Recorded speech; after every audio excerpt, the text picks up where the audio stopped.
منقول ہے کہ قوم نوح علیہ السلام میں ایک بدبخت بوڑھا جس کا نام کسا تھا نے ایک دن اپنے بیٹے جادو کو اپنے پاس بلایا۔ اس نے بیٹے کو وصیت کی، دیکھو بیٹا، کبھی بھی نوح کی باتوں میں نہ آنا، بلکہ وہ جہاں نظر آئے اس کو اذیت پہنچانے میں کوئی کسر نہ چھوڑنا۔ یہ ہمارے آباء و اجداد اور ہمارے معبودوں کو برا بھلا کہتا ہے۔ اس کے بعد وہ اٹھا اور اپنے بیٹے کو لے کر حضرت نوح علیہ السلام کی تلاش میں چل نکلا۔ اسے حضرت نوح علیہ السلام نظر آئے تو کہنے لگا، یہ ہے وہ شخص جس کے بارے میں تجھے نصیحت کر رہا تھا، یہ ساحر و کذاب ہے، نعوذ باللہ۔ اس کی باتوں میں آ کر اپنے مذہب کی تکذیب نہ کرنا اور نہ اپنے باپ دادا کے دین کو بھی چھوڑنا۔ بدبخت بیٹے نے باپ کی باتیں سنی تو وہ اسی وقت باپ کے ہاتھ سے اس کی لاٹھی پکڑی اور حضرت نوح علیہ السلام کے سر پر دے ماری، جس سے آپ کا سر مبارک پھٹ گیا اور خون بہنے لگا۔ آپ نے بارگاہ الہی میں عرض کیا، یا الہی، میں نے اپنی قوم والوں کو شب و روز ہدایت کا درس دیا، لیکن انہوں نے ہمیشہ راہ حق سے فرار اختیار کیا۔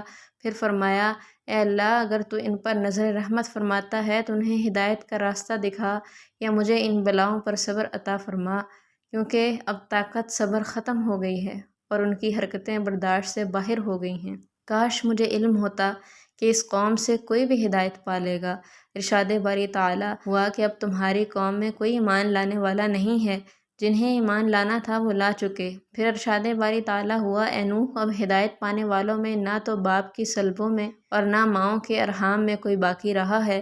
تو پھر جناب نوح علیہ السلام نے عرض کیا، اے رب العالمین، خطہ زمین پر کسی کافر کو زندہ نہ رکھ۔ حضرت نوح علیہ السلام کی یہ دعا قبول ہوئی اور عذاب کا حکم جاری ہو گیا۔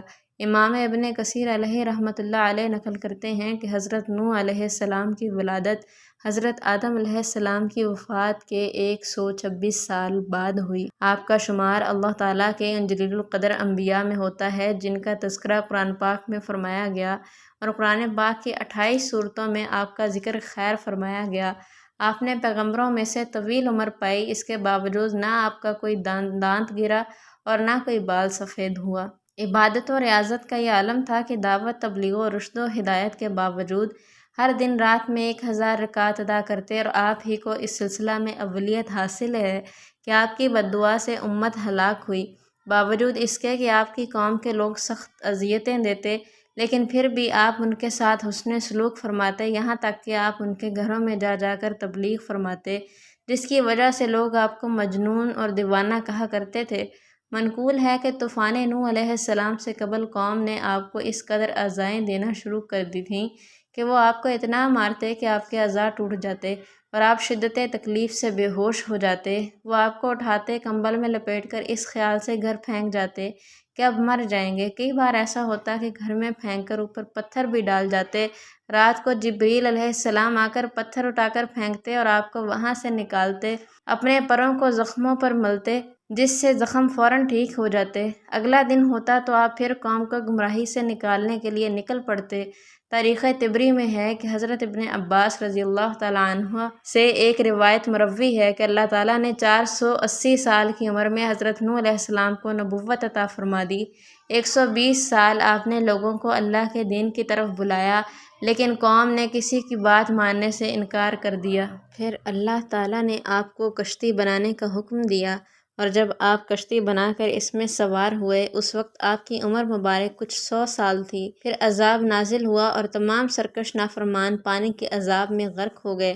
حضرت ابن عباس رضی اللہ تعالیٰ عنہما فرماتے ہیں کہ نوح علیہ السلام نے کشتی کے بعد 350 سال مزید زندگی گزاری۔ حضرت احباب رضی اللہ تعالیٰ عنہ فرماتے ہیں کہ جب حضرت نوح علیہ السلام کی وفات کا وقت قریب آیا تو آپ ایک پہاڑ پر سیر فرما رہے تھے۔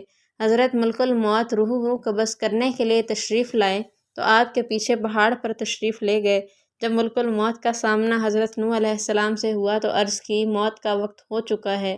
حضرت نوح علیہ السلام نے موت کی تکلیف کا تصور کیا تو زوردار نعرہ بلند کیا، حتیٰ کہ یہ سن کر جنگل کے تمام جانور جمع ہونے لگے۔ پھر آپ نے ملک الموت سے برائے تعلیم امت فرمایا، مجھے اتنی مہلت دی جائے کہ میں اپنے گھر والوں سے رخصت ہو لوں۔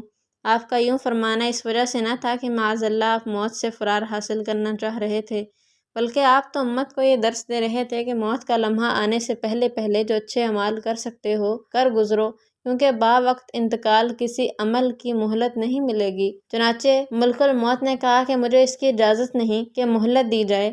یہ سن کر آپ نے فرمایا کہ اس جنگل میں میری نماز جنازہ کون پڑھے گا؟ ملک الموت نے کہا ابھی جبرائیل علیہ السلام ملائکہ کی ایک جماعت کے ساتھ سفر میں ہیں، اسی مقصد کے لیے آ رہے ہیں۔ یہ معلوم ہوا تو آپ وعدہ الہی کی تکمیل کے لیے رضامند ہو گئے۔ اسی اثناء میں حضرت جبرائیل علیہ السلام تشریف لائے اور دریافت کیا اے انبیاء میں سب سے طویل عمر پانے والے، آپ نے دنیا کو کیسا پایا؟ حضرت نوح علیہ السلام نے فرمایا یہ دنیا اس مکان کی مثل ہے جس میں دو دروازے ہوں، ایک سے داخل ہوئے اور دوسرے سے نکل گئے۔ اس کے بعد ملک الموت نے آپ کی روح قبض کر لی، چنانچہ فرشتوں نے آپ کو غسل دیا اور وہیں آپ کی نماز جنازہ پڑھی گئی۔ کہا جاتا ہے کہ عفت آسمان کی مخلوق کسی کی وفات پر ایسا نہ روئی جیسا کہ آپ کی رحلت پر۔ دعا ہے اللہ کریم ان کے مرکز پر کروڑوں رحمتوں کا نزول فرمائے اور ان کے ذکر خیر کی بدولت ہماری بے حساب مغفرت فرمائے، آمین ثم آمین۔